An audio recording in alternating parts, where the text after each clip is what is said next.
बिस्मिल्लाह रहमान रहीम। मैं डॉक्टर रियाज Ahmad खरवाला, child specialist, आज आपको एक ऐसे इम्पॉर्टेंट टॉपिक के बारे में आगाही देने जा रहा हूँ। वो है फ्लू वैक्सीन, इन्फ्लुएंज़ा वैक्सीन, ज़ुकाम की वैक्सीन। मुख्तलिफ़ नामों से ये वैक्सीन जानी जाती है, तो उसके बारे में मैं आपको आगाही दूँ कि ये वैक्सीन कैसे लगाई जाती है, किस सीज़न में लगाई जाती है, कितने अरसे बाद लगाई जाती है और कैसे लगाई जाती है। या पूरी वीडियो देखेंगे एंड तक तो आपको ये सारे चीज़ें मैं आज तक बताऊंगा।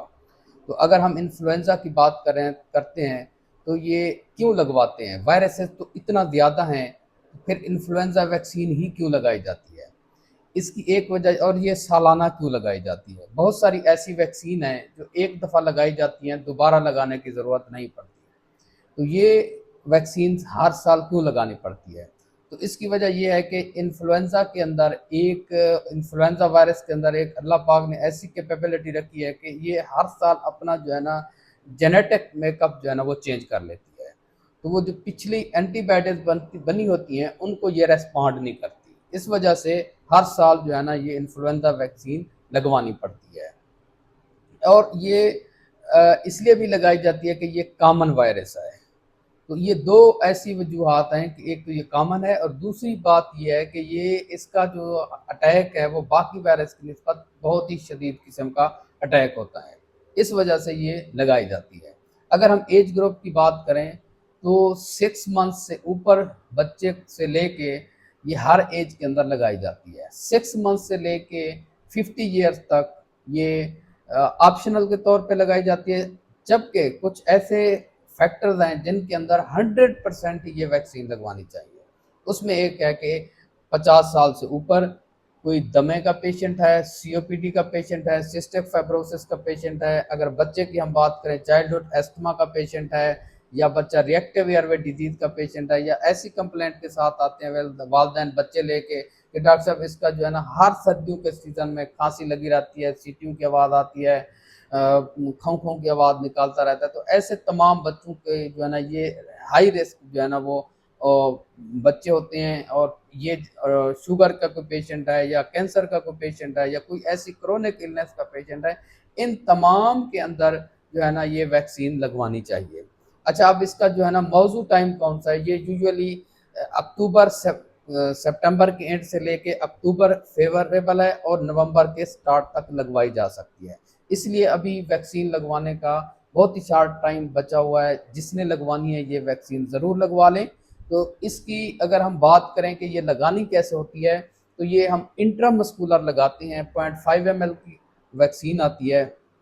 अगर हम पाकिस्तान में इसकी बात करें तो मुख्तलिफ कंपनियों के जो रेट्स हैं वो ऑलमोस्ट जो है ना 2800 से 3200 के दरमियान जो है ना ये मिल जाती है। ये इन्फ्लुएंजा वैक्सीन लगवाना बहुत ज़रूरी है। अब अगर मैं बात करूं कि इसकी जो फार्म्स आती हैं वो 3 किस्म की होती हैं।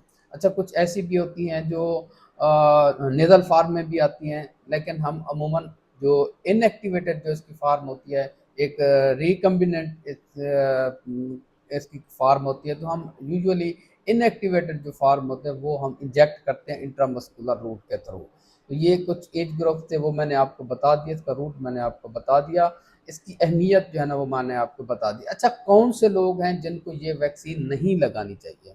ऐसे तमाम अफराद जिनके अंदर प्रीवियस कोई हिस्ट्री हो कि वैक्सीन लगने की वजह से उसको कोई एनाफिलैक्टिक रिएक्शन हुआ हो, या किसी किसी और किस्म का कोई रिएक्शन हुआ हो, तो उसको फिर अगले साल नहीं लगानी चाहिए, और इसको हर साल लगाना पड़ता है। और इसकी जो एंटीबॉडीज़ हैं वो यूजुअली 2 हफ्ते के बाद पैदा होना शुरू हो जाती हैं, और ये 6 to 8 months जो है ना ये इसकी एंटीबायोटिक्स रहती हैं जिस्म के अंदर। इसलिए ये फिर जो है ना दोबारा से इसको रिपीट करना पड़ता है। ये वैक्सीन आपको ज़ुकाम से, इस तरह की बीमारियों से बचा सकती है। हाँ, एक बात और अहम है कि आप ये वैक्सीन लगवाने के बाद ये हरगिज़ मत समझें कि आपको किसी और वायरस से फ्लू नहीं हो सकता। किसी और वायरस से भी हो सकता है, उसकी वजह से भी फ्लू लाइक सिम्टम आ सकते हैं।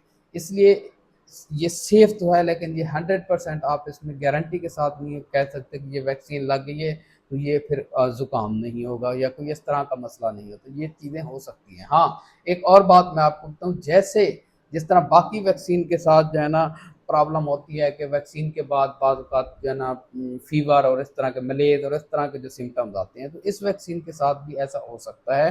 اس لیے اگر the very next day after vaccine کوئی فلو لائک سمٹم ہو تو آپ اینٹی پیراٹک وغیرہ لے سکتے ہیں۔ آپ ہماری ویڈیو سنا کریں، شیئر کیا کریں۔ Thank you very much.